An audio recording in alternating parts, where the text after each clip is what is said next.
චූල මේ ආණ්ඩුව දැන් අවුරුද්දයි. ජාතිවාදී අවසන අශීලාචාර වැඩේ කරන්න එපා මොනාගමෙන්වත්. අශීලාචාරයි කැතයි ආණ්ඩුව පත් කරන්න මහන්සි වෙච්ච. 80 ගණන් ඉඳන් ඒ වෙනුවෙන් වැඩ කරපු. එහෙම අදහසක් තිබිච්ච ජ්‍යෙෂ්ඨ පුරවැසියෙක් විදිහට අපේ රටේ පුරුදු වෙලා තියෙන්නේ නීති රැකලා වීරයෙක් වෙන්න නෙවෙයි නීති කඩලා වීරයෙක් වෙන්න හැමදාම. ඔව්. මේකට හැම පක්ෂයක්ම අයිති. ඔව්. නීති කැඩීම වීරකමක්ද කියලා මේ ජෙනරේෂන් එකට කියන්න. ප්‍රංශය වගේ රටවල නීති කඩන්නේ නීති විරෝධී මිනිස්සු. ආණ්ඩු ඇයි ආගම් වලට බයයි? ආගම තියෙන්නේ සංස්කෘතිය තියෙන්නේ නීතියට යටින්. නීතියට ඉහළින් කිසිම කෙනෙක් නැහැ. මොකද ලංකාව වගේ රටවල හරි ඉක්මනින් මේක වහා ගිනි ඇවිලෙන සුළු වචනයක් තමයි මේ ආගම. දැන් අලුත් පරම්පරාව මේ ආගමේ මිත්‍යා පිළිබඳව සාමාන්‍ය අවබෝධයකින් ඉන්නවා. චූල මේ නොකිය කියන්නේ අපේ රටේ යටත් වැසියන්ට පුරවැසියෝ වෙයල්ලා කියලා. ඔව්. මගේ ඉස්සරහ ඉන්නේ චූලා සමරසිංහ. අපි වහනයිට මම මතක් කරන්න ඕන මම මීට කලින් චූලත් එක්ක මම හිතන්නේ ප්‍රෝග්‍රෑම් එකක්ද දෙකක්ද? එකක් කළා. ප්‍රෝග්‍රෑම් එකක් කරලා තියෙනවා. ඒ ප්‍රෝග්‍රෑම් එකේදී කියවෙනවා මේ සුනිල් හඳුන්නෙත්ති සහ දිලිත් ජයවීර දෙරණේ. ඒ දෙන්නම චූලගේ ශිෂ්‍යෝ කියලා. චූලගේ ශිෂ්‍යෝ වෙන්නේ චූල තමයි 80 දශකයේ ලංකාවේ හිටපු දකුණු පළාතේ විශේෂයෙන්ම මේ එකොන් කොමර්ස් ගුරුවරයා. චූලා සමරසිංහ කම නිකන් අපිට නිකන් මාර කැරක්ටර් එකක් තමයි චූලා. ඒ චූලා ඊට පස්සේ ඔය 87 88 89 මම වර්ෂය දන්නේ නැහැ හරියටම කුමනෝ හේතුවකට ලංකාව හැර යනවා. ඒසා දැන් චූලා පදිංචි ප්‍රංශේ විප්‍රවාසියෙක් සහ ඩයස්පෝරාවේ කෙනෙක්.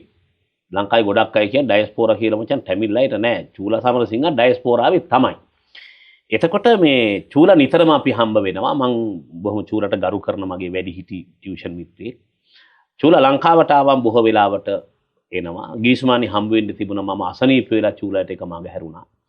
අද චූලා හම්බෙන් ආවා. ආවහම එනකොට චූලා මම මේ ඇඳුම පිටින්ම ප්‍රෝග්‍රෑම් එකක් කරලා තිබුණා රාවේ විමල් රාත් වීරරත්නත් එක්ක. ඉතින් මං කව චූලා මට පොඩි පැය භාගයක් දෙන්න ප්‍රෝග්‍රෑම් එකක් කරමු කියලා.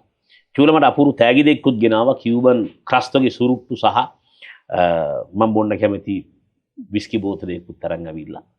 කිසිම සූදානමක් නැහැ චූලා ප්‍රෝග්‍රෑම් එකකට. හැබැයි මට කතා කරන්න දේවල් තියෙනවා. දැන් චූලාගේ අදහස කියන්නකො අද හමු වෙච්ච එක ගැන. මම කොහොමද ඔයාලට ප්‍රිය කරනවා මොකද අර අපේ අදහස් අතර යම් යම් වෙනස්කම් තිබුණාට කෙලින් කතා කරන කෙනෙක් හැටියට මම එහෙම චර්ච වලට කැමතියි. කියන්න ඕන දේ පැහැදිලිව කෙලින් කතා කරන නිසා. ඊට අමතරව ඉතින් මම ලංකාවට ආපු වෙලේ මම එන්න කලින්ම මේ ලංකාවේදී කාවද හම්බෙන්නේ කියලා විශේෂිත පුද්ගලයෝ කීප දෙනෙක් ඉන්නවා. ඉතින් ඒකෙන් එක්කෙනෙක් වුණා. ඒ නිසා තමයි මම මේ හම්බෙන්න වෙලාවක් ඉල්ලුවේ. ඒතකොට වෙලාවක් පස්සේ දෙන්නම් කියලා අපිට ගත්ත වෙලාවේදී අසනීප වුණා. ඒක නිසා මේ අද මම කිසිම දැන්වීමකින් තොරව අනවසරයෙන් ඇතුල් වුණා. ඒ ඇතුල් වුණායින් පස්සේ තමයි කිව්වේ රයිට් ටක් ගාලා ලෑස්ති කරගන්න එහෙනම් ප්‍රෝග්‍රෑම් එකක් කරමු කියලා. ඉතින් ඒක මටත් ගැටලුවක් උනේ නැහැ. ඉතින් මම ඒකට සූදානම්. එහෙමයි ඉතින් අද අපි මේ හමු වීම සිද්ධ වෙන්නේ. හරි. චූලා ඔයා අපි කියමු මගේ මේ නිර්වචන වැරදි නම් ඔයාට නිරවුල් කරගන්න පුළුවන්. ඔයා වමට බර කෙනෙක්. රටේ යහපත් අනාගතයක් සම්බන්ධව යහපත් මානව ජීවිතයක් සම්බන්ධව තමන්ගේ තරුණ කාලේ ඉඳලා වැඩ කරපු කෙනෙක්. ඒ නිසා තමයි චූලාට සිද්ධ වෙන්නේ 88 89 කාලේ ලංකාව හැර යන්න. ඒ ගියාමත් පුදුම මාරුවක් තියෙන ලංකාව ගැන. එහි ඉඳන් ලියනවා, කතා කරනවා, හොයනවා. ඒ කියන්නේ ඩයස්පෝරාවේ වුණාට කැක්කුම පෙකණි වැඩ තිබුණේ මේ රට ඇතුලේ. ඒ නිසා චූලා නිතරම ලංකාවට එනවා. විශේෂයෙන් අරගල කාලේ මට මතකයි ওই ජෙනරේෂන් එක වෙනුවෙන් චූලා අරගල භූමිය ගිහිල්ලා මේ රට වෙනස් කරන්න ඕනි ජනතාවගේ ස්වාධිපත්‍යයට ඉඩ දියල්ලා කියලා අරගල කරපු කෙනෙක්. ලංකාවේ වමට බර මිනිස්සුන්ගේ ප්‍රාර්ථනාව වමේ ආණ්ඩුවක්.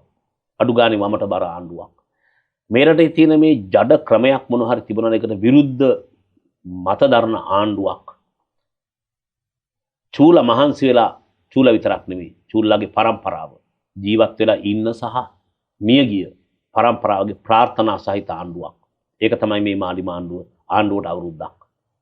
ආණ්ඩුවට අවුරුද්දක් වෙච්ච වෙලාවේ තමන්ගේ ප්‍රාර්ථනා ආණ්ඩුව ඇවිල්ලා තියෙනවා. ඒත් මියගිය විශාල ප්‍රමාණයක් ඉන්නවා.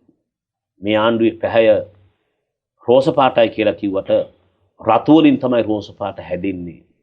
රතු సౌందර්ය ආණ්ඩුවක්. මානි ආණ්ඩුව ගැන අවුරුද්දකට පස්සේ චූලගේ ඇගීම හෝ විවේචනය හෝ සාධාරණ අදහස කොයිතරම් වෙලාවක් හරි අරගෙන මේ ප්ලැට්ෆෝම් එකේ තියන්න චූලට ඉඩ තියෙනවා මම බහදා කරන්නේ. ඒක ටිකක් දිග උත්තර දෙන්න ඕන ප්‍රශ්නයක්. මම පළවෙනිම කියන්න ඕන මෙතෙක් කල් ඒ කියන්නේ මාලිමාණ්ඩුව බලයට පත් වෙනකන් ශ්‍රී ලංකාවේ දේශපාලන ඉතිහාසයේ අපි ලැබු අත්දැකීම් අනුව අපෙත් ප්‍රාර්ථනාවක් තිබුණා කවදා හරි මේ පැවති දේශපාලන ක්‍රමය වෙනස් විය යුතුයි කියලා. මොකද මේ දේශපාලන ක්‍රමය තුල පැවති අයුක්ති සහගත අසාධාරණ වැරදි සහගත දේවල් ගැන අපි කලකිරීමෙන් සහ මේක වෙනස් කළ යුතුයි. මේ මිනිස්සු මේක වෙනස් කරන්න මැදිහත් නොවෙන්නේ ඇයි කියන ප්‍රශ්නයත් ඒ මැදිහත් ඒක වෙනස් කරන්න මැදිහත් වීමක් අපෙනුත් විවිධ අංශ වලට දායකත්වයක් ලබා දෙන්න පුළුවන්කම ලැබුණා. දැන් අවුරුද්දක් පහුවෙලා දැන් මාලිමාණ්ඩුව කවුරුත් හිතන්නේ නැති තරම් ජයග්‍රහණයක් ලැබලා තිනවා ජනාධිපතිවරණයේ පාර්ලිමේන්තු මැතිවරණයේදී.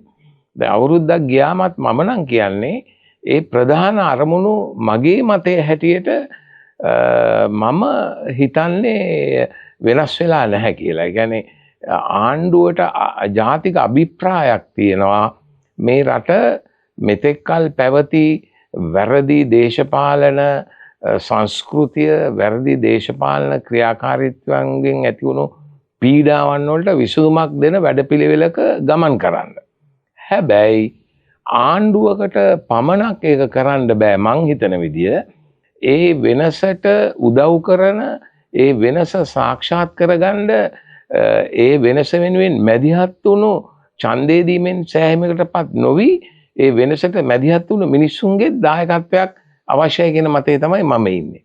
ඒ කියන්නේ දැන් ආණ්ඩුව දැන් උදාහරණයක් ලෙස මගේ මේ ඊයේ පෙරේදා ලැබුව අත්දැකීම තමයි මම පිටකොටුවෙන් බස් එකට නැගලා මහරගමට එන බස් එකේ මං මේ පාර ලංකාවට ඇවිල්ලා පළවෙනිම බස් එකේ ගිය ගමනේ මම හිතුවා බස් වල ටිකට් දෙනවා කියලා. දැන් මොකද විවිධ මාධ්‍යයන්ගෙනුත් විවිධ ආයතන වලිනුත් ඒක අනිවාර්යයි ඒක අනිවාර්ය කරලා තියෙන්නේ කියන ආරංචිය තමයි අපිට ලැබිලා තිබුණේ. නමුත් ටිකට් දුන්නේ නැහැ. ඒ ගමන ටික වෙලාවක් ගිහිල්ලා මං ඇහුවා මේ කිසිම බස් එක පිරෙන්න මිනිස්සු හිටියක් කිසිම කෙනෙක් ටිකට් එක ඇහුවෙත් නැහැ. ඉතින් මං කල්පනා කරා මේ මිනිස්සු මේ තරම් නිද්‍රාශීලීද මිනිසුන්ගේ අයිතිවාසිකම් වෙනුවෙන් රජය පෙනී සිටමින් නීති හදමින් ඒක කිසියම් නිවැරදි මාර්ගයේ ගමන් කරන්න දරන උත්සාහයට මිනිස්සුන්ගේ උනන්දුවක් ඒ ගැන ඒකට සම්බන්ධ වීමක් නැත්තේ ඇයි කියන ප්‍රශ්නේ මට ඇති වුණා. මං කොන්දොස්තර මහත්තයාගෙන් ඇහුවා මේ ටිකට් දෙන්නේ නැද්ද? ටිකට් දෙන්නම් කියලා තව මොන හරි කිව්වා. ඒක මට පැහැදිලි වුණේ නැහැ. එයා ඒක පැත්තකට ඇදිලා ගියා. තව විනාඩි 10ක් 15ක් මං හිටියා නැහැ ටිකට් එක හම්බුන්නේ නැහැ. මං යවන කොන්දොස්තර ආපහු මේ පෙතර මාරේනෝර මට කිට් වෙනකොට මං ඇහුවා මේ කොහොමගේ ටිකට් එක දුන්නේ නැහැ නේ කියලා. පස්සේ ඉන්න ටිකට් එක දෙන්නම් කියලා මට විතරක් ටිකට් එක දුන්නා. අර වෙන කිසි කෙනෙකුට ටිකට් එක දුන්නේ නැහැ. ටිකට් දුන්නේ මහරගමට ඒ බස් එක ආවේ පිටකොටුවේ ඉඳලා කිසි කෙනෙක් ඉල්ලුවෙත් නැහැ. ඉතින් මම කියන්නේ මේ මහජන වගකීම.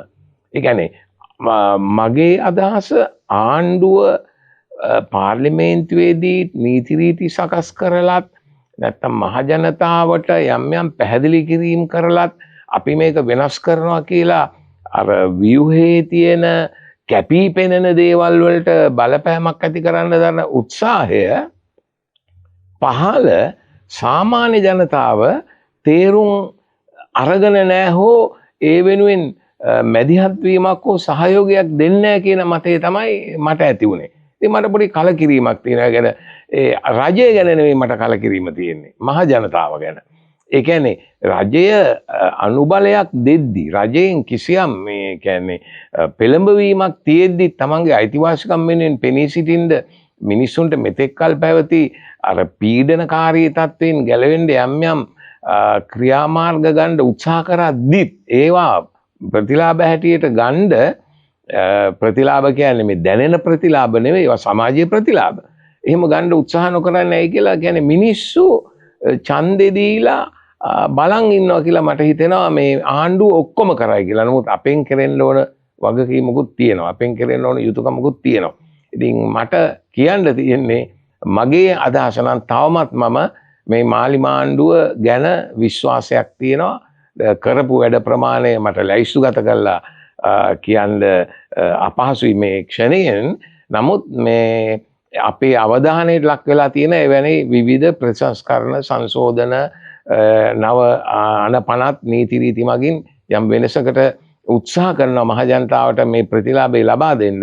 නමුත් මහජනතාව ඒකට අවශ්‍ය විදියේ ප්‍රතිචාර ආණ්ඩුවෙන් බලාපොරොත්තු වුණාට තමුන්ගෙන් ඒ තමුන්ගේ කාර්යභාරය පිළිබඳව තියෙන උනන්දුව මදි කියන හැඟීම තමයි මට තියෙන්නේ. මම මගේ අදහස් එකතු කරනවා චූලා. ඔව්.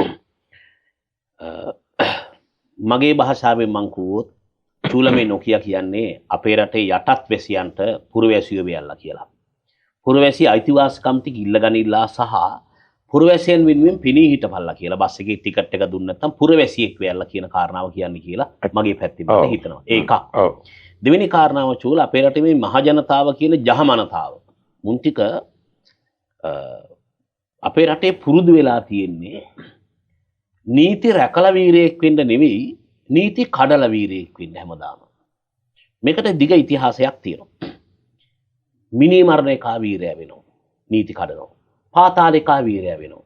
බස් එක රෝන් සයිඩ් එකේ ගියාම මචං මරුවට එලවනවා නේද කියනවා. ස්පීඩ් එකේ යාගේ වීරයා වෙනවා. කඩෙන් හොරෙන් කාලා සල්ලි ගෙව්වේ නැති වුණාම ඒක ඡණ්ඩිකමක් වශයෙන් අපි එළිය කියවනවා. මචං ගෙව්වේ නැහැ කියලා. ඒකල හෝටල් කාරයෙක්ගෙන් ගුටි කනවා මේ දවස්වල සමහර උන් එහෙම ප්‍රශ්න දාගෙන ගුටි කනවා. අපේ රටේ පුරුදු වෙලා තියෙන මිනිස්සු නීති රකින්නවට වැඩිය නීති කඩලා වීරයෝ වෙන්න. නීති කඩලා වීරයෝ වෙන්න. මේකට හැම පක්ෂයක්ම අයිති. නීති කැඩීම සම්බන්ධව. සියලු ආගම් අයිති. සියලු ආගම් මේ රටේ නීති කඩලා තියෙනවා. ඒගොල්ලෝ හිතන් ඉන්නවා ආගම තියෙන්නේ නීතියට වඩා උඩින් කියලා. මේ නීති කඩීම වීරකමක් වෙච්ච රටක් මේක. චූලා ප්‍රංශේ විශාල අත්දැකීමක් තියෙනවා. නීති කැඩීම වීරකමක්ද කියලා මේ ජෙනරේෂන් එකට කියන්නකො. නීති රැකීමද පුරවැසි වීරකම නීති කැඩීමද? එතෙන්දී නීති කැඩීම කියන වචනයට වඩා මම කියන්නේ මහජන අයිතිවාසිකම් වෙනුවෙන් පෙනී සිටීම කියන එක.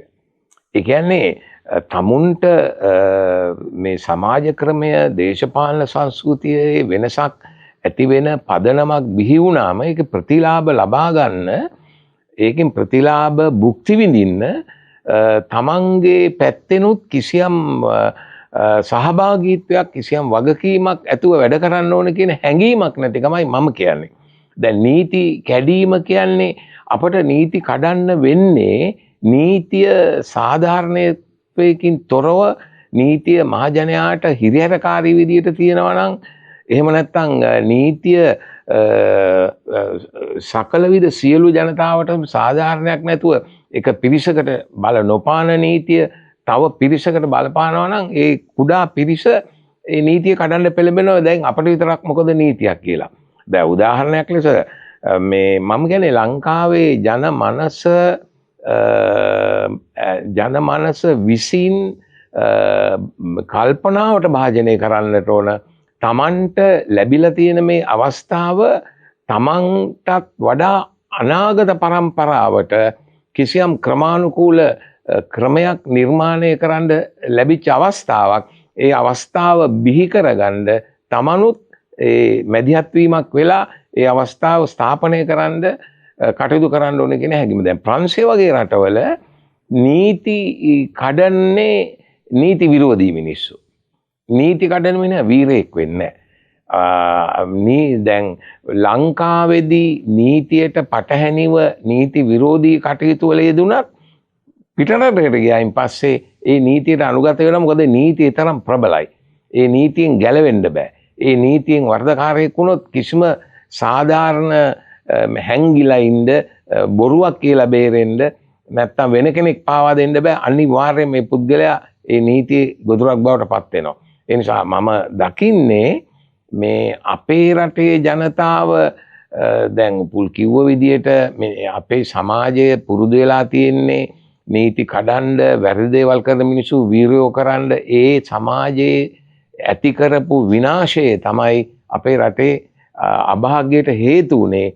දැන් අපි ඊට වඩා මං හිතන්නේ කල්පනා කරන්න වෙනවා මිනිස්සු හැටියට නීතිය තියෙන්නේ කා වෙනුවෙන්ද නීතිය සාධාරණ ක්‍රියාත්මක වෙනවා කියන විශ්වාසයක් ඇති වුණොත් මිනිස්සු නීති රකිමින් නීතියට එකඟව නීතිය ක්‍රියාත්මක වෙන්න අපේ මැදිහත් දැන් උදාහරණයක් ලෙස බස් එකක ටිකට් එකක් ඉල්ලන එක ඒක නීතියක් හැටියට ක්‍රියාත්මක කරනවා ටිකට් දෙන්න කියලා ටිකට් එකක් ඉල්ලනවා කියන එක අපේ අයිතිවාසිකමක්.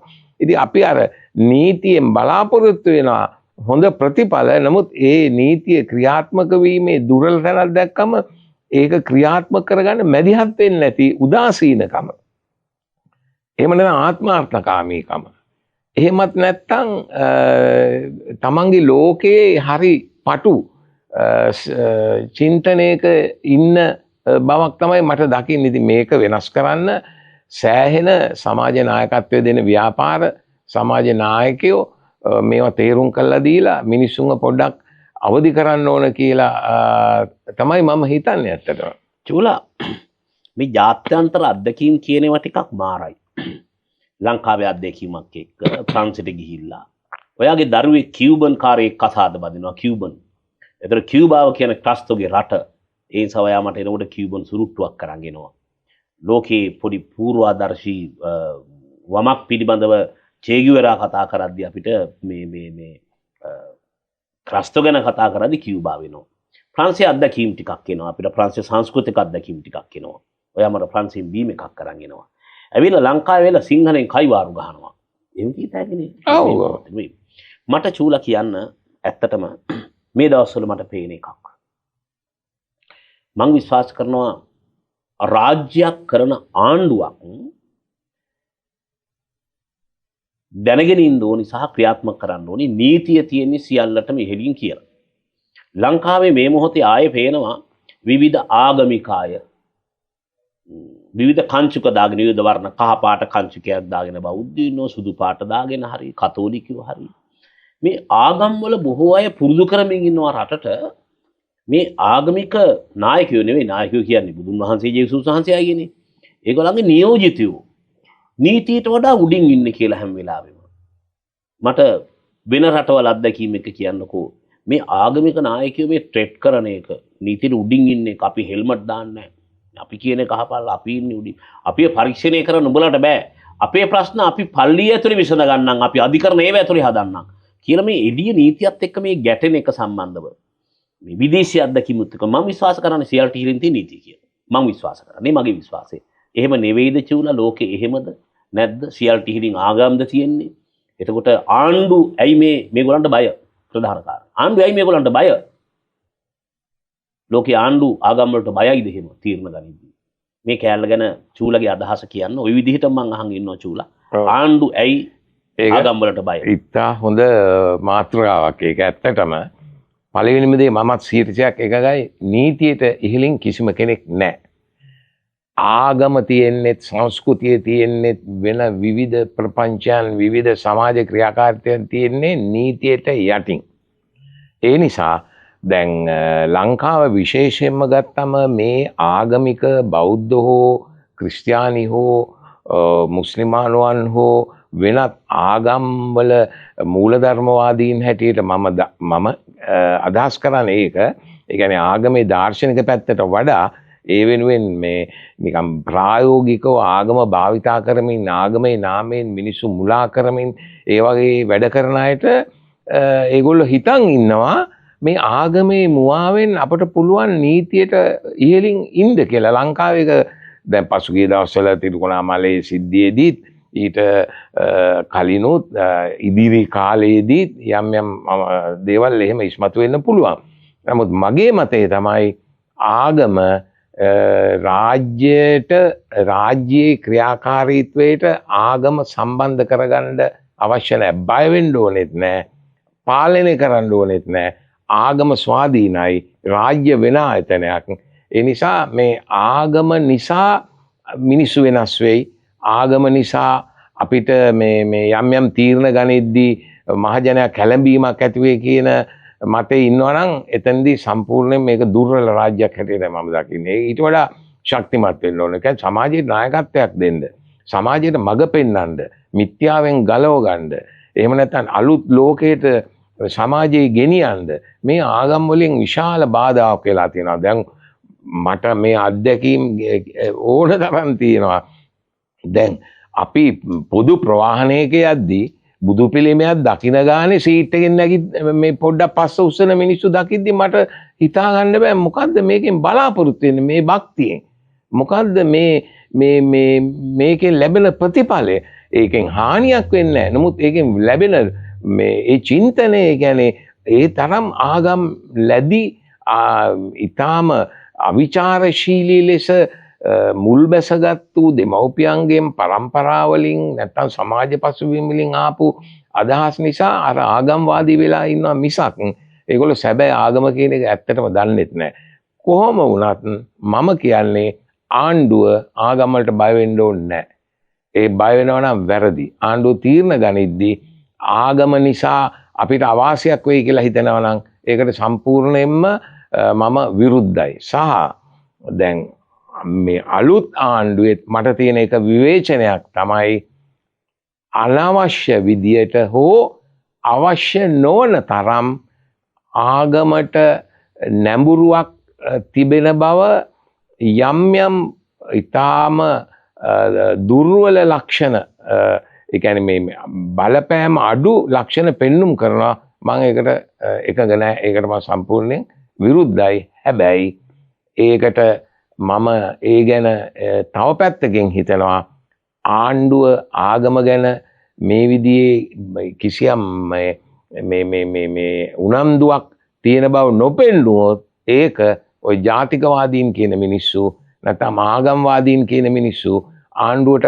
පහර ගහන්න ආණ්ඩුවට යම් යම් බලපෑමක් ඇති කරන්න යොදාගනි කියන නිසා දේශපාලන උපක්‍රමයක් හැටියට ඒක භාවිතා කරනවාද කියන පොඩි අදහසක් මට තියෙනවා. කොහොම වුණත් ඒ නිසාමවත් ආගම වෙනුවෙන් අනවශ්‍ය විදියට බය වෙන්නවත් මැදිහත් වෙන්නවත් රජයකට අවශ්‍ය නැහැ කියන එක තමයි මගේ අදහස. යුරෝපයේ ව්‍යවස්ථාවලින් නීතිවලින් ආගම දේශපාලන කටයුතු වලට මැදිහත් කර ගැනීම නීති ඒ කියන්නේ ඒක වැරදි කියලා තියෙනවා. උදාහරණයක් ලෙස පක්ෂික නායකයෙක් මිය ගියොත් ඒ පුද්ගලයාට ආගමික ආචාර සමාචාර පවත්වන්න ඕන පවුලේ අයගේ සහභාගීත්වයේ පවුලේ ඕනෑකමක් හැටියට මිසක් රජයේ ඕනෑකම හැටියට නෙවෙයි. එහෙම කරොත් ඒක ලොකු ප්‍රශ්නයක් වෙනවා. සන්ධි වේදනාවට සමුදෙන්න ජීවිතයම විඳගන්න විද්‍යානුකූල විසඳුම ඕටෝ ෂීල්ඩ්. ඒවා ස්වාධීනව පවතින්න ඕන කියන මතය තමයි. ඒ නිසා මේ දියුණු බටහිර රටවල ආගම ස්වාධීනයි.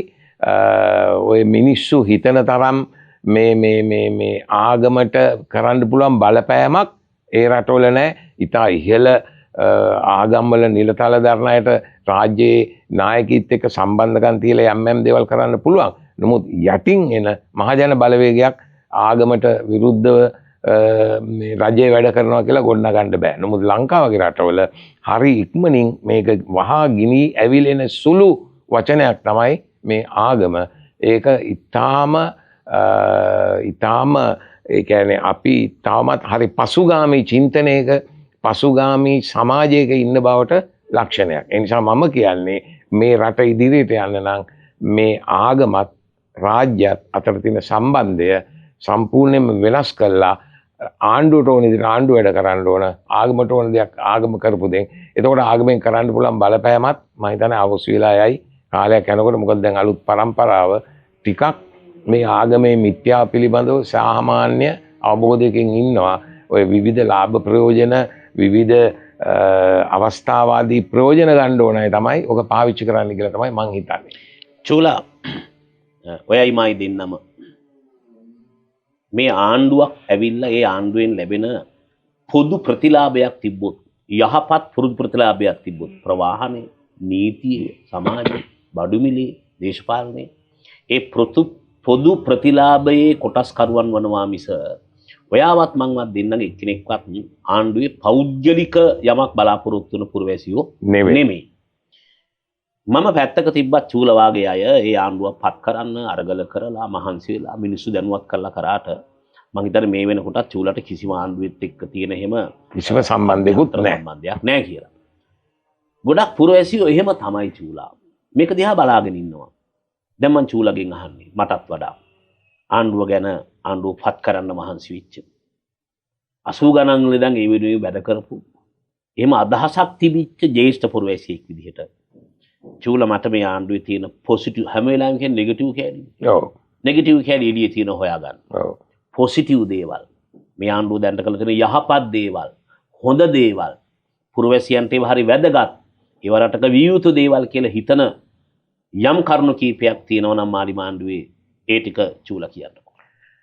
මෙහෙමයි මේ ඒක මේ දැන් ඕකේ පැති දෙකක් තියෙනවා. එකක් ටෙක්නිකල් පැත්ත. ඒ කියන්නේ නීතිමය පැත්තෙන් ව්‍යවස්ථාපිත පැත්තෙන් පාර්ලිමේන්තුවේ සම්මත කරපු අනපනත් වලින් නීති රීති වලින් සහ පඩි වැඩි කිරීම එහෙම නැත්නම් හොරු අල්ලා ගැනීම සඳහා අධිකරණ ක්‍රියාමාර්ග එහෙම නැත්නම් විවිධ සංස්ථාවල රාජ්‍ය ආයතනවල යම් නිවැරදි කිරීම වංචා දූෂණ අඩු කිරීම ඊළඟට රාජ්‍ය ආදායම් වැඩි කර ගැනීමට විශේෂම බදු ගෙවන අය පෙළඹෙන ආකාරයට කියන්නේ අපි දැන් ගෙවන බද්දට අපිට කිසියම් විශ්වාසයක් ගොඩනගෙනවා මේවා අපතේ යන්නේ මේවා මහජන මුදල් ගසා ගන්නෑ කියන හැඟීම් ඒ වගේ දේවල් අනුව කිසියම් පොසිටිව් ගතියක් ආණ්ඩුව තුළ දකින්න පුළුවන් මේක මීට වඩා කාරණා ගොඩක් තියෙනවා මම පොදුවේ සාමාන්‍ය මට්ටම ඒ වගේම මම මේ ආණ්ඩුව බලයටපත් වුණු දවසේ ඉඳලා මේ දක්වා ඇතිවෙච්ච දේශපාලන සංස්කෘතියේ වෙනසක් දකිනවා. ඒක තමයි මම දකින විශාලම පොසිටිවිටි එක. ඒ කියන්නේ ඡන්දේ ඉවර වෙලා ජනාධිපතිවරණයත් පාර්ලිමේන්තු මැතිවරණයත් ඉවර වෙලා මම නම් ඇත්තටම හිතුවේ නෑ NPP එකට බලය දෙන්න NPP එකට විරුද්ධව වැඩ කරන අය අවස්ථාව දෙයි කියලා.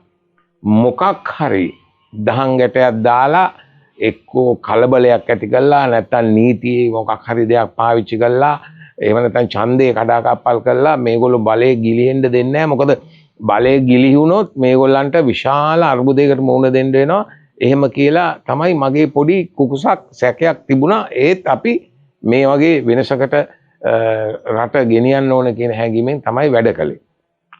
ඒතකොට මම කියන්නේ ඡන්දේ ඉවර වෙලා ගල් කැටයක්වත් ගන්න නැතුව අරගලේ කාලේ වගේ ඊටාම සාමකාමී ලෙස ඒ ඡන්දේ මිනිසුන්ට තිබිච්ච වෛරය මේ මෙච්චර කාලයක් මේ රට පාලනය කරපු අය හැසිරුණු විදිය රට පාලනය කරපු අය තමන්ගේ ජීවිතේ ගෙවපු විදිය කියපු දැන් ඒක මම ඒ වචනේ එච්චර කියන්න කැමති නැහැ කියපු බොරු කිව්වම දැන් මේකටත් ඒ චෝදනාව තියෙනවා ඒ කලින් අයටත් ඒ චෝදනාව තියෙනවා නිමුත් ඒවට කියන්නේ වගාලාප කියපු ආඩම්බරකාර කතා අහලා මිනිස්සු හරි කේන්තියෙන් හිටියේ නමුත් කිසියම් මෙහෙවීමක් තුල කිසිම අර්බුදයකින් තොරව කිසිම හිංසනයකින් තොරව ඡන්දි ඉවර වෙලා සාමකාමී විදිහට සමාජය පැවතුණා. මම දකින පළවෙනිම ප්‍රධානම ධනාත්මක ප්‍රතිඵලය ඒක. ඊළඟට සාමාන්‍ය මිනිස්සු තුල දැන් හොරකමට වංචාවට ගොදුරු වෙච්ච සමාජයක් පහළ සිට ඉහළටත් ඉහළ සිට පහළටත් විවිධ පන්තින් අතර විවිධ සමාජ ස්තර අතර හොරකමට පුරුදු වෙච්ච සමාජයක දැන් මෑතක මේ අලුත් ආණ්ඩුවෙන් පස්සේ කිසියම් අදහසක් ඇති වෙලා තියෙනවා මේ හොරකමට විරුද්ධව හොරකම් නොකර අපි රට වෙනුවෙන් කිසියම් පරිත්‍යාගයක් කිසියම් කැපකිරීමක් කළොත් අපිට මේ රටේ අනාගතයේ කිසියම් ස්ථාවර භාවයකට එහෙම නැත්නම් රටේ කිසියම් යහපත් තත්වයකට ගේන්න පුළුවන් කියන හැඟීම මේකත් මීට කලින් ආණ්ඩු වලින් හොරකමට පෙළඹවීමයි වුණේ දැන් මම දකින්නේ ඇත්තටම ධනාත්මක ප්‍රතිඵලයක් ලෙස ඒ තත්වයන් නැති වෙන විදිහට ඒ තත්වයන්ට පිළිතුරක් ලෙස සාධාරණ විදියට යුක්තිගරුක විදියට නීතිගරුක විදියට වැඩ කරන මිනිස්සුන්ට කිසියම් නිදහසක් කිසියම් අවස්ථාවක් ලැබිලා තියෙනවා. ඒකත් මම දකින පොසිටිවිටි එකක්. ඊළඟ ප්‍රධානම දේ තමයි මේ ආණ්ඩුවේ නායකයින්ට මම විශ්වාස කරනවා ජනතා අභිලාෂයක් තියෙනවා. දුර්වලකම් තියෙනවා, කතා පවත්වනවා වැරදි තියෙනවා, වචනවල වැරදි තියෙනවා, ඒ වගේ දේවල් ඕන තරම් තියෙනවා. නමුත් අපි දැකපු දැන් මට තේරෙන කාලේ ඉඳලා මේ දේශපාලනයේ යම් දේවල් වලට සම්බන්ධ වෙලා යම් දේවල් වලට අහුම්කම් දීලා ඒ අත්දැකීම් තියෙන නිසා අපේ ජීවිත කාලය තුල මේ ජනතා අභිලාෂය කියන්නේ මේ රට හදන්න පුළුවන්, මේ රට අනාගතය වෙනුවෙන් හදන්න ඕන කියන කැපවීම තියෙන විශ්වාසයක් මිනිස්සු තුළ ඇති කරලා තියෙනවා. ඒක මම හිතන්නේ සමස්ත සමාජයේ 100%ක්ම පිළිගන්නේ නැහැ. නමුත් සාධාරණ ජීවත් වෙන මිනිස්සු දැන් විශේෂයෙන්ම මම කියන්නේ JVP එකෙත් නොවන, මාලිමාවෙත් නොවන යුක්තිගරුක මිනිස්සු ඒක කිසියම් සහනදායි නැත්තම් කිසියම් බලාපොරොත්තු ජීවිතයක් ගැන හීනවමින් ඉන්නවා. මොකද මේගොල්ලෝ මේක කරයි කියලා. ඉතින් ඒකත් මම දකින ධනාත්මක දෙයක්. ඊට අමතරව පවතින තත්ත්වයන් යටතේ මේ ආර්ථිකයේ විවිධ චෝදනා එල්ල වෙද්දිත් විවිධ බලපෑම් එද්දිත් මේ ආර්ථිකයේ කිසියම් ස්ථායීකරණයකට ගේන්න පුළුවන් වීම මම දකිනවා ලොකු ජයග්‍රහණයක්. ඒක රජයේ ජයග්‍රහණයක්, ආණ්ඩුවේ ජයග්‍රහණයක් වඩා මිනිස්සුන්ගේ ජයග්‍රහණයක්. මිනිස්සු දැන් බයසක නැතුව මිනිස්සුන්ට ප්‍රශ්න තියෙනවා. බඩු මිල වැඩි, VTT එක වැඩි, තමන්ගේ ජීවන තත්ත්වයේ වෙනසක් වෙලා නැහැ. දැන් මගෙන් එක සහෝදරයෙක් ඇහුවා මේ ආණ්ඩුවට එකඟ නැති ඔයා කියන්නේ මොකද්ද මේ ආණ්ඩුව බලයටපත් වෙලා ඇතිලා තියෙන වෙනස මොකද්ද කියලා. නමුත් මම වෙනස හැටියට දකින්නේ මිනිස්සු නිදහසේ දැන් බලාපොරොත්තුවක් ඇතුව ජීවත් වෙනවා. මීට කලින් මිනිස්සුන්ගේ ජීවිතවලට දේශපාලනයෙන් බලපෑමක් වුණා. මිනිස්සු හරි කලකිරීමෙන් හිටියේ. අපි මොනවා කරත් ඒක තැනකින් පස්සේ දේශපාලනයෙන් එන බලපෑම අපිට වළක්ව ගන්න පුළුවන්කමක් තිබුණේ නැහැ. මං හිතන්නේ දැන් දෛනික ක්‍රියාකාරීත්වයේදී, ව්‍යාපාරික ක්‍රියාකාරීත්වයේදී, රාජකාරිය කරද්දී විශේෂයෙන්ම පොලිසිය වගේ ආයතන, එහෙම නැත්නම් ඔය සුරාබදු ආදායම් බදු දෙපාර්තමේන්තුව ස්වාධීන වැඩ කරනවා. ඒ වැඩ කිරීම තුල ලබන ප්‍රතිලාභය, ඒ වැඩ කිරීම තුල ලබන කිසියම් සාර්ථකත්වයක් මේ රටට හිමි වෙනවා. ඒකේ වටිනාකම, ඒක අර මූර්ත වටිනාකම, ඒක මං කියන්නේ මිල කරන්න බෑ. ඒවා මම දකින යහපත් දේවල්. ඉතින් විවේචන තියෙනවා. නමුත් මගේ නම් තවමත් විශ්වාසයක් තියෙනවා ජාතික අභිලාෂයන් වෙනුවෙන් වැඩ කරන ආණ්ඩුවක් අපේ ජීවිත කාලය තුල දැන් ඇවිල්ලා තියෙනවා.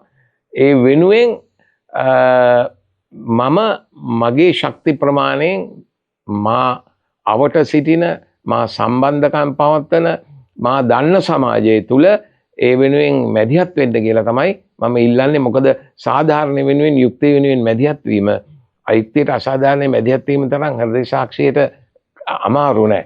ඇත්ත වෙනුවෙන් පෙනී සිටින්න ඕන කෙනෙකුට හරි සතුටක්. ඒක තමන් ඇසුරු කරන අය, තමන්ගේ පවුලේ අයට, තමන්ගේ යාළු මිත්‍රාදීන්ට පවා පැහැදිලි කරන්න පුළුවන්. ඒ නිසා මම දකින්නේ ඉතින් ඔය වගේ සාධක මත අනාගතය ගැන මගේ නම් සුබවාදී බලාපොරොත්තුවක් තියෙනවා.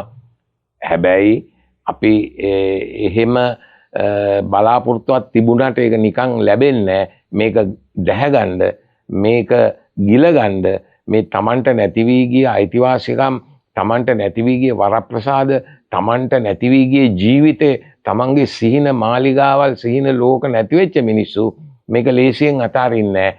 ඒක තමයි දැන් කෙටියෙන්ම කිව්වොත් සාමාන්‍ය වචනේ කියනවට දැන් ඒකාබද්ධ විපක්ෂයකට මම දකින්නේ ඔන්න ඕවා ඉටු කරගන්න මිසක් රටවත් අනාගතේවත් නැත්තම් ආර්ථික ස්ථාවරත්වයක් ඇති කිරීමවත් නැත්නම් දේශපාලන ප්‍රශ්නයක් ගැනවත් නෙවෙයි කතා කරන්නේ. අර ඒගොල්ලන්ගේ ඒ ලෝකේ ගොඩනගා ගන්න. ඉතින් ඔය ගැටුමට අපි මූණ දෙන ආකාරය අනුව තමයි රටේ අනාගතේ තීරණය වෙන්නේ. චූලා සමරසිංහගේ ටියුෂන් පන්තියකට ගිය ළමයි හිටියනම් එහෙම 80 දශකේ චූල ඔහොම කතා කරද්දි පන්තිය ඇතුලේ අහන් ඉන්න ඇති. මම අද තීරණය කරා චූලගේ වයසත් එක්ක අවුරුදු 55ක විතර ප්‍රකාශන වෙලිට දාන්න. සියවස් භාගයක් විතර තෙරපුම. තෙරපුම. මම හිතනවා ලංකාවේ ජ්‍යෙෂ්ඨ සිහින තිබුණු ජ්‍යෙෂ්ඨ පුරවැසියෙක්. ඒ සිහිනේ එළන වෙලාවේ එයාට අවුරුදු 50ක දේවල් කියන්න තියෙනවා නම් ලෝක අත්දැකීමුත් එක්ක. මේ මං වාගේ එකට බහද කරන්න ඕනේ නැහැ කියලා තමයි මම මේ දිගටම චූලා අහන් ඉන්නේ. මැද්දේ හරස් ඒකට බොහොම ස්තුතියි ඇත්තටම. මැද්දේ හරස් ප්‍රශ්න 1000ක් තියෙනවා. ප්‍රෝග්‍රෑම් එක කිව්වලා දඩබඩ ගාලේ ටික මං මේ අහන්න ඉඳ තියෙනවා. ඔව්. චූලා මේ ආණ්ඩුව දැන් අවුරුද්දයි. පුරවැසියෙක් විදිහට මගේ අදහස විවිධ පක්ෂවල විවිධ කණ්ඩායම්වල වැඩ කරලා තියෙනවා. විප්‍රවාසී නොවුණු ඒ සියලු ගැටලු විඳගෙන හිටපු පුරවැසියෙක් විදිහට මම මේ ආණ්ඩුව අවුරුදු 5ක් තියෙනවට කැමතියි. මම රෝ සංවිධානයේ හරි ඉන්දියාව හරි චීනේ හරි එහෙම නැත්නම් ඊශ්‍රායලි මොසාඩ් එක හරි ලංකාවේ විපක්ෂ හරි මේ ආණ්ඩුවට විරුද්ධව ප්‍රකාශ කරනවට මගේ විරුද්ධත්වයක් නෙවෙයි මම මේ කියන්නේ. හැබැයි නිකන් ආපහු නිකන් මේ අවුරුදු 5 ඉන්න දෙන්න වාගේ අදහසක් මගේ. ලොකු දේශපාලනය කරන්න. ඒ විතරක් නෙවෙයි. ඊට පස්සේ ඊටම සාධාරණ මැතිවරණයකින් මානි ආණ්ඩුවට පුළුවන් වුණොත් දිනන්න අත්කුඩියක් ගහන්නත් අපි කැමතියි. හැබැයි පුරවැසියන්ට පුළුවන් නෑ. ඕගොල්ලෝ මේ ටික කරා. ඒකට thank you. මේ ටික කරලා නෑ. ඒ නිසා ඕගොල්ලන්ට වඩා හොඳ කණ්ඩායමක් අපි ගේනවා කියලා ප්‍රජාතන්ත්‍ර ගේනවා නම් ඒකටත් පුරවැසියෝ එකඟ වෙන්න ඕනේ. ඒකටයි ප්‍රජාතන්ත්‍රවාදී කියලා කියන්නේ. ඒ සමේ අවුරුදු 5ක් මේ ආණ්ඩුව තියෙන්න ඕනි කියන එක තමයි මගේ ජ්‍යෙෂ්ඨ පුරවැසි අදහස. මේ 5 තියෙන්න ඕනේ. ඒකට අර පොඩි මේ සෝෂල් මීඩියා හරහාම කරන නිකන් මම කියන්නේ සම්මුඛ සාකච්ඡා නෙවෙයි. මම නාමල් එක්ක සාකච්ඡාවක් කරා. මම උදිත ලොකු බණ්ඩාරත් එක්ක සාකච්ඡාවක් කරා. මේ පුටි මං ඕනෑම කෙනෙක් කියලා මං අහන් ඉන්න සාකච්ඡා කරන් මගේ අදහස මං කියනවා. මං කියන්නේ ඒ කැලේ නෙමෙයි. හැබැයි මේ ආණ්ඩුව පෙරලන්න නිකන් කුමන්ත්‍රණය කරන්න ඕනේ නැහැ කියලා මං කියනවා. ගුරුට කකුලෙන් අදින්න එපා. ආගම් අවුස්සන්න එපා. හරිද? ආණ්ඩුවට නීතිය තියෙනවා මං කියන්නේ ක්‍රියාත්මක කරන්න කියලා. ජාතිවාදී අවුස්සන්න දෙන්න එපා. පළමුවත් දෙවනුවත් තෙවනුවත් ජින්දර පිළිබඳව අත්දැකීමක් අපිට ඉතිහාසයේ තියෙනවා චූලා. හරි. ඒ නිසා ගිනි පෙළටත් බය වෙන්න ඕනේ හරියට නම් මේ රටේ පුරවැසියෝ. හරි. ජාතිවාදී අවුස්සන අශීලාචාර වැඩේ කරන්න එපා මොනාගමෙන්වත්. අශීලාචාරයි කැතයි. මෙන්න මෙහෙම අදහසක මං ඉන්නවා. මම මේ කියන්න හදන්නේ ආණ්ඩුව විශ්වාස කරන්නේ නැහැ මං උන්ට පක්ෂපාතී කෙනෙක් කියලා. මම පක්ෂපාතී කෙනෙක් නෙවෙයි. ආණ්ඩුවට විරුද්ධ කෙනෙකුත් නෙවෙයි. පුරවැසියෙක් විතර මට අදහසක් තියෙනවා. මම විශ්වාස කරනවා මේ ආණ්ඩුව මේ අවුරුදු 5 තියෙන්න ඕනේ. ඊට පස්සේ මිනිස්සුන්ට ප්‍රජාතන්ත්‍රවාදී අයිතියක් දෙන්න ඕනේ. අපි හොඳ නම් තියාගන්න. නැත්තම් අපි ඡන්දෙන් යවපල්ලා කියලා. එතකම් මේ ශිෂ්ට මිනිස්සු මේ පුරවැසියෝ ආණ්ඩුව විවේචනය කරමින් අදහස් දක්වමින් ශිෂ්ට දෙයට සහයෝගය දක්වමින් මේ රට පවත්වගෙන යන්න ඕනේ වගේ යෝජනාවක් මගේ අතේ තියෙනවා. ප්‍රශ්නයක් නෙවෙයි. ඔයාගේ ඌණ පූර්වකේ මට කියන්න. මගේ අදහසට. ඒකට මම 100% එකඟයි. ඒ කියන්නේ රාජ්‍ය බලය දැන් ඡන්ද වලින් ආණ්ඩුව බලය ගත්තට රාජ්‍ය බලය කාලාන්තරයක් තිස්සේ එන නිලධාරී පන්තියේ හැඩ ගැහිච්ච කිසියම් rules and regulations අනුව වැඩ කරන ක්‍රමයකදී ආණ්ඩුවට රාජ්‍ය බලය පිළිබඳව කිසියම් භාවිතයේදී කිසියම් ප්‍රශ්නයකට මුහුණ දෙන්න වෙනවා. ඒ නිසාම ආණ්ඩුව විවේචනය කරන්න මේ වෙනස නොදැන හෝ මේ වෙනස තේරුම් නොගෙන හෝ ආණ්ඩුව විවේචනය කරන්න මිනිස්සු පෙළඹෙනවා. ඒ විවේචන ආණ්ඩුව බාර ගන්න ඕන. ඒකට සාධාරණ උත්තරයක් දෙන්න ඕන. ඒවට මේ චණ්ඩී මේ කතා වලින්වත් එහෙම නැත්නම් මේ ඒවා මේ කිසි දෙයක් නොතේරෙන මිනිස්සු අහන ප්‍රශ්න හැටියට සලකන්නේ නැතුව ඒවට උත්තරයක් දෙන්න ඕන. මම කියන්නේ මේකයි. මේ ආණ්ඩුව පවත්වාගෙන යන එක ගැන මට කිසිම සැකයක් නැහැ. මේ අවුරුදු 5 මේගොල්ලෝ කරගෙන යයි. මගේ නම් විශ්වාසය තියෙනවා මේ 5 හරියට කළොත් ප්‍රජාතන්ත්‍රවාදී ක්‍රමයට ඊළඟ ඡන්දේ පවත්වන්න ඕන. ඒකවල පවත්වයි කියන විශ්වාසයකුත් මට තියෙනවා. ඊළඟ 5ත් සමහරට දෙයි. ඒ වෙනකොට රටේ ව්‍යුහාත්මක වෙනසක්, සාමාන්‍ය ජන ජීවිතයේ දැනෙන වෙනසක්, මිනිසුගේ සංස්කෘතික ජීවිතයේ මොකක් හරි ප්‍රබෝධයක්, ඒ වගේම ග්‍රාමීය ජනතාවගේ අර දරිද්‍රතාව මට්ටම පොඩ්ඩක් පන්න ගන්න පුළුවන් තත්ත්වයක් ඇති කරගන්න ඒ ප්‍රාර්ථනාව තමයි මට නම් තියෙන්නේ. ඒ නිසා මගේ අදහස රජය විවේචනය කරන්න ඕන. විවේචනය කරන්න ඕන තරම් දේවල් තියෙනවා. පොඩි දේවලුත් තියෙනවා, ලොකු දේවලුත් තියෙනවා, හරි දේවලුත් තියෙනවා, වැරදි දේවලුත් තියෙනවා. ඒ විවේචන මම හිතනවා ඒ විවේචන බාර ගනිමින් තමයි ආණ්ඩුව ඉන්නේ කියලා. ඒවට දක්වන ප්‍රතික්‍රියාවන් වල යම් යම් දුර්වලකම් තියෙන්න පුළුවන්. නමුත් ඒ විවේචන බාර ගැනීම පිළිබඳව කිසිම මට නම් කිසිම ප්‍රශ්නයක් ඇති වෙලා නැහැ. නමුත් අර ආණ්ඩුවේ ක්‍රියාකලාපය අනුව ආණ්ඩුව වැඩ කරන දේවල් වල ප්‍රතිඵල අනුව තමයි ඊළඟ අවුරුදු 5 තීරණය වෙන්නේ.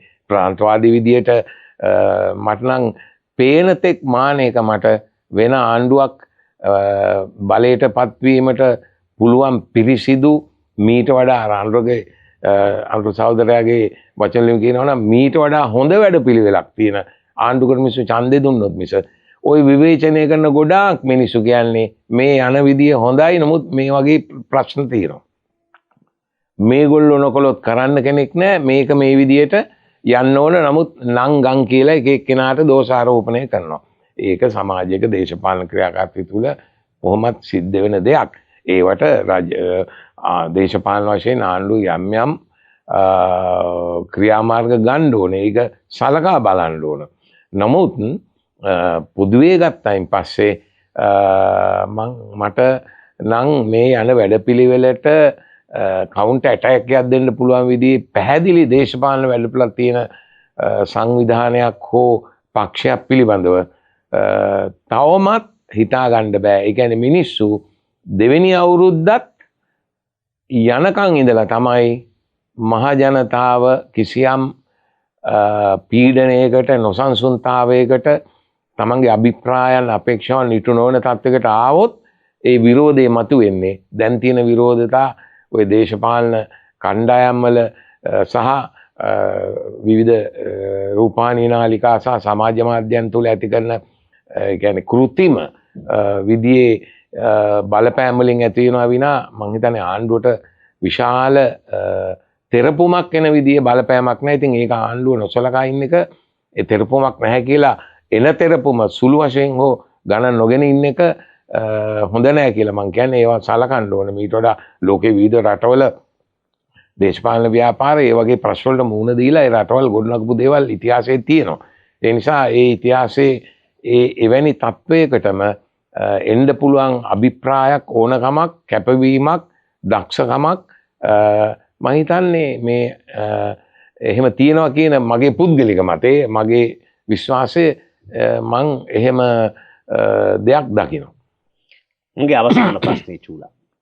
මම ඒක ප්‍රශ්න දෙක තුනක් එකතු කරලා අහන්නේ. එතකොට ප්‍රශ්නයක්ම නොවි මට අදහසක් තමයි ඕන වෙන්නේ. සිරිමා බණ්ඩාරනායක ආණ්ඩුව කරනකොට මම අහලා තියෙනවා කැබිනට් එකට අමතරව ෆීලික්ස් ආර්ඩයස් බණ්ඩාරනායකලත් එක්ක වෙනම කැබිනට් එකක් තිබුණා කියලා මම අහලා තියෙනවා. මේක ප්‍රේමදාසරත් තිබුණා වෙනම සුචරිතී කැබිනට් එකක් තියෙනවා කියලා. මේක චන්ද්‍රිකා බණ්ඩාරනායකටත් තිබුණා කිචන් කැබිනට් එකක් තියෙනවා චන්ද්‍රිකාට අමතරව කියලා. මේක රනිල්ටත් තිබුණා තමන්ගේ රාජකීය විද්‍යාලයේ යාළුවොත් එක්ක වෙනම තීරණ ගන්න තැනක් තියෙනවා කියලා. දැන් මාලිමාණ්ඩුවට කියනවා මේ ඔක්කොම තීරණ ගන්න පැලවත්තින් කියලා. ඉතින් කියනවා කිචන් කැබිනට් එක පැලවත්ති කියලා කිව්වත් අර කතන්දරේම තමයි කරන්නේ. ඒක හැම තියලා පැලවත්ති කියලා හඳුන්වන්නේ ජනතා විමුක්ති පෙරමුණේ මාලිමාවේ නෙවෙයි. ජනතා විමුක්ති පෙරමුණේ පක්ෂ මූලස්ථානට තමයි ඔය පැලවත්ති කාර්යාලය කියලා කියන්නේ. ඒ පක්ෂ ලේකම්වරයා තමයි ටිල්ලින් සිල්ලා. පක්ෂ තව ටිල්ලින් සිල්ලා ලේකම්වරයා වශයෙන් පෙනුනට හැම ආසනයකම හැම දිස්ත්‍රික් එකම හැම කොට්ටාසයකම වැඩ කරන ඒ පක්ෂ කාඩර් එකක් වෙනම තියෙනවා. ඒ පක්ෂ කාඩර් එක කියලා කියන්නේ මානිමාවේ ඉන්න මන්ටූරු කාඩර් එක නෙවෙයි. මේ පක්ෂ කාඩර් එක විශාල බලයක් තියෙන පක්ෂ කාඩර් එකක් ජීවිතේකට තියෙනවා. ඒ නිසා සමහර වෙලාවට පක්ෂ කාඩරේ ඉන්න දිස්ත්‍රික් නියෝජිතයා ආසනයේ නියෝජිතයා සමහර දේවල් ආසනයේ මන්ත්‍රීවරයාට කියන්න පුළුවන් කමක් තියෙන මට්ටමට මේක තියෙනවා. මේක රුසියාවේ අපි දන්නවා විප්ලවයක් කරලා ආණ්ඩුව ගත්තත් පක්ෂේ කාඩර්ස් පාලනය කරපු විදිහ සම්බන්ධයෙන් අත්දැකීමක් තියෙනවා. මෙන්න මේ නිසා මේක ඇත්තක් මම කියන්නේ මේකක් තියෙනවා මේ මහපොළ ඒකේ හරිද වැරද්ද කියන එක වෙනම සාකච්ඡාවක දේශපාලන කාරණාවක්. ඒ මේකක් තියෙනවා. ඒ කියන්නේ පැලවත්තෙන් එන දේශපාලන කාඩයක මෙහෙම යට තියෙනවා. ඒ උඩ ප්ලේ කරන මන්තිවෘත්ත ටිකක් මාලි මාණ්ඩුවක් මෙහෙම තියෙනවා. ඒක ඇත්තක්. චූලා ඒ නිසා අර අරගල කරන කාලේ 71 ඉඳන් 88 ඉඳන් ඒ පරිභෝජනවාදී ජීවිතේ මේගොල්ලන්ට ඉන්න බෑනේ. මොකද පක්ෂෙන් නඩත්තු වෙද්දී පක්ෂේ සල්ලි වලින් විස්කි බොන්න බෑනේ. ආචාර ධර්ම ප්‍රශ්නයක් තියෙනවානේ. පක්ෂෙන් නඩත්තු වෙද්දී දුන්නොත් ඇඳුමක් අඳින එක මිසක් බ්‍රෑන්ඩඩ් ඇඳුමක් අඳින එක අශිෂ්ටයිනේ. එතකොට සිගරට් බොන්න නෑ නෙවෙයි. පක්ෂේ කැට සල්ලි වලින් සිගරට් බොන එක. ඒ අල්පේච්ඡ ජීවිත රටාව සම්බන්ධයෙන් එකඟතාවයක් තියෙන ඇත්ත. හැබැයි දැන් චූලගෙන් උදාහරණයක් ගත්තොත් එහෙම චූලා ප්‍රංශයට ගියාට පස්සේ චූලගේ පරිභෝජනවාදී ජීවිතේ මම දන්නවා. යාළුවොත් එක්ක බොන හැටි, හැන්දෑවට විස්කි 100ක් විතර බොන හැටි. හොලෝකෙතන හොඳම විස්කි 100ක් බොනවා මේ ජෙප්පා කියලා මට ඕන කීත හැකියි. මේ වචනයක් කීත හැකියි මට. නේ.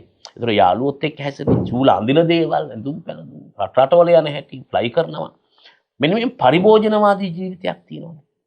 මාලි මාණ්ඩුවේ බොහෝ අය පැලවත්ත නිසාද මන් දන්නේ නැහැ කාටද මෙන්න මේ පරිභෝජනවාදී ජීවිතයට බයයි. මේ බිත්තර කට්ටෙන් ගැලවෙන්න කියන එක තමයි මගේ යෝජනාව. මම කියන්නේ කලින් හිටපු ජීවිතේ හරි. ඕගොල්ලෝ කැන්ටිමෙන් කෑවට, රෙස්ටෝරන්ට් එකකින් කෑවට, බිස්නස් ක්ලාස් ගියාට දැන් මම අද උදේත් ඕක කිව්වා. මේ අන්ඩ්‍රෝ කුමාරට ඉකොනොමි ක්ලාස් එකේ යන්න පුළුවන් මචං අන්ප්‍රයිමයි එක උසින්දා. ටිල්ලින්ට අමාරුයි මචං ලංකාවේ පළේට මං කියන්නේ ඒ උසත් එක්ක ඔය කකුල් දෙක අකුණගෙන යන්න බෑ මේක දන්නේ ෆ්ලයි කරන එකෙක් විතරයි. ඒ නිසා මං කියන්නේ දැන් ඒගොල්ලෝ ජීවිතේ මොන තරම් කැප අර පරිභෝජනවාදී ජීවිතය ඒගොල්ලන්ට නෑ මං ටිල්ලුන්ගේ මේක අහලක් තියෙනවා. ඒගොල්ලෝ කියනවා නෑ. දැන් මේ පරිභෝජනවාදී ජීවිතේට එළබෙන්න කියලා මං යෝජනා කරනවා. මං කියන්නේ පිලිපීනි වගේ මේ නාස්තිකාර රජපෞල් හදන්න කියන එක නෙමෙයි. හැබැයි ඒකටත් බය වෙන්න එපා කියලා අර නීතිය හාමුදුරුවන්ට බය වෙන්න එපා කියනවා වගේ ආගමට වගේ පරිභෝජනවාදී ජීවිතේට බය වෙන්න එපා කියලා මම යෝජනා කරනවා චූලා ඔයත් එක්ක. ප්‍රශ්නයක් නෙවෙයි. ඔයාගේ අදහස මට කියන්න. ඒක මෙහෙම ඒක පරිභෝජනවාදය කියනවට වඩා මම කැමති තමන්ගේ දෛනික ජීවිතය තුළ පහසු ජීවිතයක් වෙනුවෙන් නැත්නම් සුවදායී ජීවිතයක් වෙනුවෙන් හොඳට අඳින්න සතුටුදායක ජීවිතයක් වෙනුවෙන් හොඳට කණ්ඩ බොණ්ඩ සුව පහසු විදියට ගමන් බිමන් යන්න ඒක හැම මිනිසෙකුගේම තියෙන ඕනකමක් සහ ආසාවක්. ඒක කිසිම අසාධාරණයක් තියෙන දෙයක් නෙවෙයි. දැන් මම දැන් මේ පුල් කිව්ව විදිහට මම ජෙප්පෙක් නෙවෙයි මේ අර ජෙප්පා අර විදිහට ජීවත් වෙනවා කියන එක මට අදාළ නැහැ. මම ජෙප්පෙක්වත් මාලිමායවත් මම කිසිම නිල වශයෙන් කිසිම සම්බන්ධයක් මගේ නැහැ. මම ඒ දෙකම නොවන මේ ආණ්ඩුව වෙනුවෙන් මැදිහත් වෙච්ච අවශේෂ සමාජයේ ඉන්න සාමාන්‍ය පුද්ගලෙක්. ඒ නිසා මගේ ජීවිතය මම මේ මට සීමා පනවලා නැහැ. මම ඒ ජීවිතේ භුක්ති විඳිනවා. ඒ නිසා ඔයා කිව්ව අදහස් මම එකඟයි. මේගොල්ලෝ මේක කරන්නේ මේගොල්ලන්ගේ මේ සීමාකාරී ජීවන රටාව කරන්නේ ඕනකමින්මද හැඩ ගැහිලා මේකෙන් ගැලවෙන්න බැරි කමටද නැත්තම් හොරෙන් මේක කරනවද අනිත් අයට නොපෙනෙන්න එහෙම විචිකිච්ඡාවක් මටත් තියෙනවා. ඇත්තටම මේ මොකද්ද මේ ජීවිතේ දැන් වැටුප් ගන්න. පක්ෂාර මුදලට යවලා පක්ෂාර මුදලෙන් ජීවත් වෙන්න මොන හරි දෙනවා. දැන් මේ මෑතකදී මගේ ටිකක් මේ අඳුනගත්ත මිත්‍රයෙක් කියනවා නෑ මේගොල්ලොත් මේ සාමාන්‍ය ජීවිතේ ගෙවන්න ඕන. වාහනවල යන්න ඕන, සාමාන්‍ය විදිහට කන්න බොන්න ඕන.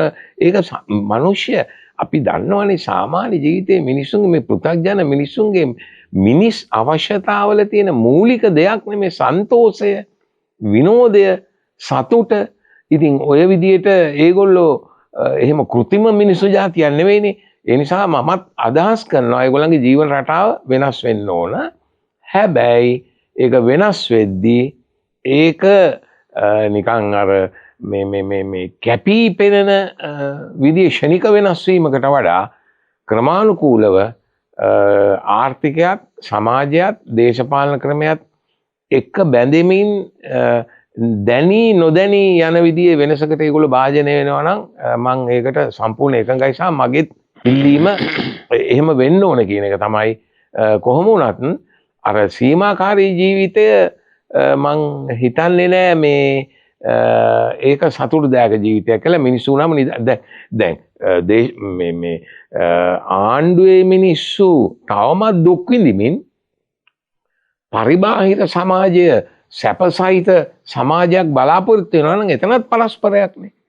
ආණ්ඩුව කරන මිනිස්සුත් කිසියම් සුඛිත මුදිත භාවයක් තිබුණොත් තමයි සමාජයට පරිවර්තනය කරන්න පුළුවන්. සුඛිත මුදිත භාවය කියන්නේ මේකයි කියලා සමාජලාට දැන් අපිට නිකන් කියන්න පුළුවන් මේගොල්ලෝ මේ ජීවිතේ අඳුනන්නේ නැහැ කියලා. ජීවිතේ ඒගොල්ලෝ ප්‍රශ්න වලට විසඳුම් හොයනවා වෙනවා ජීවිතේ අඳුනන්නේ නැහැ කියලා. ජීවිතේ අඳුනන්නේ නැති මිනිහෙක්ගෙන් තව මිනිහෙකුට හොඳ ජීවිතයක් ලබා දෙන්න ඒක බාධාවක් හැටියට මම දකිනවා. ඒ නිසා ඒ අදහස මම එකඟයි සම්පූර්ණ. මේ කියන්නේ මේගොල්ලෝ මේ වැහුණු මේ සීමාකාරී නැත්තම් මේගොල්ලෝ ඒ කියන්නේ මේ කාටවත් බය ජීවත් වෙන ජීවන රටාවකට නෙවෙයි නිදහස් සාමාන්‍ය ජීවිතයකට සාමාන්‍ය පරිභෝජන රටාවකට ඒක පරිභෝජන වාදයේම කියන්නත් බෑ. මොකද පරිභෝජන වාදය කිව්වම නාස්තිකාර වේදනුත් ඒ මට්ටමට නැතුව අවශ්‍ය දේ අවශ්‍ය ප්‍රමාණයෙන් අවශ්‍ය විදියට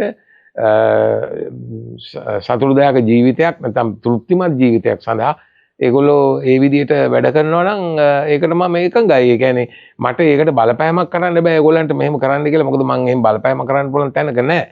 මොකද මම ස්වාධීන මතධාරියෙක් හැටියට නිදහස් මතධාරියෙක් හැටියට මමත් කැමති ඒගොල්ලෝ ඒ ජීවිතය ගෙවනවා නම් ඇත්තටම. චූලා ලංකාවේ විදන් සෝෂියල් මීඩියා බලන උන්ට UK ගියාම ජැකට් එකක් අඳින එක මැජික් වුණාට හීට්‍රෝ ගුවන්තොටුපොළ ගාව පවුමක් හිඟා කන හිඟන්නොත් බ්‍රෑන්ඩඩ් ජැකට් දාන් ඉන්න බව මතක තියාගන්නට ඕනි කියලා හිතෙනවා. මම මේ පොඩි කෑල් දෙකක් කියන්නම්. ඇත්ත වශයෙන්ම. ප්‍රංශේ බල්සාක් වීදියේ දිගේ ඇවිදින මිනිහෙක් කැපචිනෝ එකක් බොන එක කොපි එකක් බොන එක වාඩිලා ඉන්න එක උඹලට මැජික් වුණාට ප්‍රංශේ ඉන්න වීදි ගණිකාවනුත් මෙතන වාඩි වෙනවා සහ වීදියේ කම්කරුවනුත් මෙහෙම වාඩිලා කැපචිනෝ එකක් බොනවා. උන් වාඩි වෙද්දිත් බොහොම ලස්සන ජැකට් එකක් දාගෙන ඉන්නවා තමයි. ඒ නිසා ප්‍රංශයට ගිහින් ඉවරලා කවුරු හරි කැපචිනෝ එකක් බොන එක හෝ එහෙම නැත්නම් කොණ්‍යක් ගම්මානෙන් හෙනසි ටිකක් බොන එක අපිට මැජික් වුණාට ඒක ප්‍රංශේ උන්ට සාමාන්‍ය දෙයක්. හීට්‍රෝ ගුවන්තොටුපොළ ගාව හිඟා කන මිනිහෙක් බ්ලැක් ලේබල් එකක් තියාගෙන තමයි ඉල්ලන්නේ කීයක් හරි. ඒ නිසා මේකට ආසාවට හැබැයි බොන්නේ නැත්තම් බොන්න කියනවා නෙවෙයි මේ. හැබැයි අර UK ගිහිල්ලා විස්කි බොන පාටි එක මම බොන්නේ නැහැ කියලා.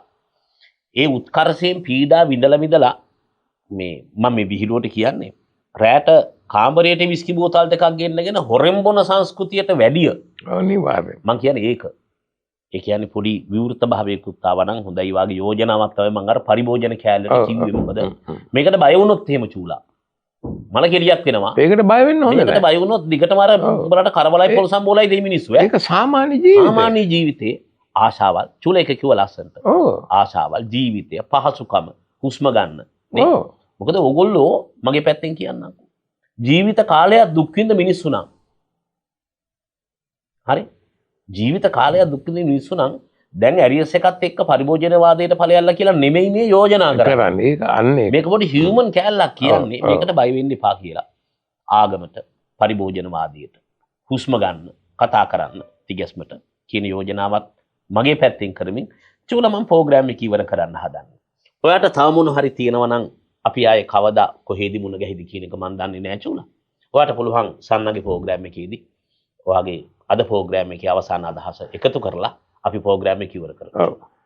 මට විශේෂයෙන් කියන්න දෙයක් නැහැ. නමුත් මගේ නම් මේ රටේ ඇතිවෙච්ච මේ වෙනස ගැන විශාල බලාපොරොත්තුවක් තියෙනවා. ඒ බලාපොරොත්තුව මට ප්‍රසිද්ධියේ ඒ බලාපොරොත්තුවේ යම් යම් ගැටලු ප්‍රශ්න මට තිබුණත්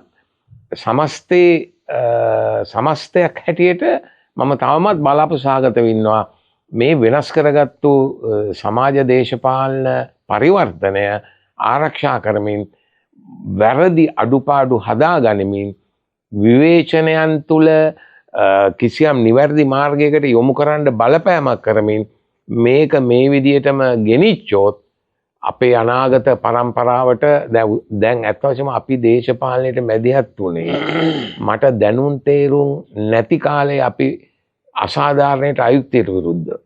නමුත් අපට දැනුම් තේරුම් එන කාලේ අපිට යමක් කර කියා ගන්න පුළුවන් කාලේ අපි මැදිහත් වුණේ අපට නෙවෙයි අපි විඳපු දුක, අපි විඳපු අයුක්ති අසාධාරණේ ඊළඟ පරම්පරාවට නොලැබෙන්න අපේ යුතුයකමක් තියෙනවා. එතකොට අපි ස්ථාවර වෙලා ඉවරයි. නමුත් අපේ යුතුයකමක් තියෙනවා මැදිහත් වීම කියන කිසියම් අවබෝධයක් ඇතුව. ඒ නිසා මං ඉදිරියේදීත් මගේ අන්නේ තේරුම් ගැනීම මත අනාගත පරපුරට අපේ ජීවිත කාලය තුල ශතවර්ෂ භාගයක් කාලය තුල අපි අත්දකපු අත්වශයෙන්ම අපට අත්විඳින්න සිද්ධ වුණු ඒ පීඩාකාරී සමාජයෙන් ගලවගෙන මිනිස්සුන්ට නිදහසේ ඒ කියන්නේ සුදුසුකමට රැකියාවක් තමන්ගේ දක්ෂකමකට නිදහසේ වැඩ කරන්න පුළුවන් අවස්ථාවක් කලාවක් සාහිත්‍යයක් රසවින්දනයක් තියෙන මිනිස්සුන්ට සීමා බාධක වලින් තොරව ඒවට සහභාගී වෙන්න පුළුවන් අවස්ථාවක්. අන්න ඒවා ජනනය කර ගැනීමේ මූලික පදනම ඇති කරගන්න පුළුවන් අවස්ථාවක් මීට කලින් තිබුණට වඩා යම් ප්‍රමාණයක් තිබිලාද වඩා දැන් විවර වෙලා තියෙනවා. ඒක ආරක්ෂා කරගන්න මැදිහත් වෙන්න ඕන. මම මේ කියන්නේ JVPත් නොවන මාලිමාවෙත් නොවන රටේ සංවර්ධනය අභිවෘද්ධිය අනාගත අභිප්‍රායන් සහ හොඳ ගුණාංග හොඳ සංස්කෘතික වටිනාකම් තියෙන මිනිස්සු ඕනෝක හිතලා ඒ වෙනුවෙන් මැදිහත් වුණොත් අපිට මේක ඉදිරියට ගෙන යන්න පුළුවන්. ඒක පක්ෂ දේශපාලනයටවත් කණ්ඩායමක දේශපාලනයටවත් නෙවෙයි. ඒක මහජනයාගේ අවශ්‍යතාවයක්. ඒ අවකාශය මේ තරම් හොඳට විවර වෙච්ච අවස්ථාවක් නෑ. ඒ නිසා අපේ මහජන මැදිහත් වීම මේකට අවශ්‍යයි කියන එක තමයි මට කියන්න තියෙන්නේ. මහජනයට වැඩි වැඩියෙන් මේ මැදිහත් වෙලා තමන්ගේ අවකාශය පුළුල් කරගන්න කියලා. චූලා ඔයාට නිරෝගී සුව ඔබටත් නිරෝගී සුව වේවා. කම්ෆර්ටබල් ලයිෆ් එකක් ප්‍රාර්ථනා කරනවා. ඒක දැනටම ඒක බොහොම හොඳින්ම තියෙනවා. ඒක හන්ද මං හරි සන්තෝෂින් ජීවත් වෙන්නේ. Thank you.